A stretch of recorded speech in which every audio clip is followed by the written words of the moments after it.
morning and magandang Jensan. Ngayon ay isang espesyal na araw, hindi lamang para sa GSIS, kundi para sa inyong lahat na siyang tunay na dahilan ng aming pagsusumikap at paglilingkod. Buong puso ko kayong tinatanggap sa makasaysayang inaugurasyon ng GSIS Jensan Digital Business Center. Isang tagumpay na sumasalamin sa aming matibay na pangako na paglingkuran kayo ng mas maayos, mas mabilis, at mas may malasakit na serbisyo. Ako tayo ay naririto ngayon sapagkat ito pong digital center po na ito ng GSIS is meant to use technology. The mobile phone is going to provide the ultimate ginhawa for government employees.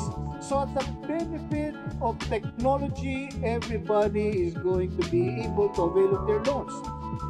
Makikita po natin itong ating pong digital center dito kung saan mas labis pa tayo makakatulong.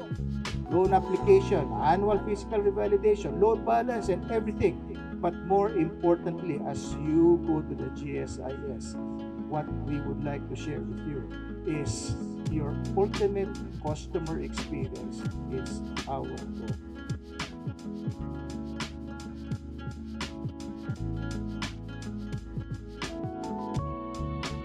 Finally, nag-launch sa inyo ang GSIS Jensan sa among Digital Business Center.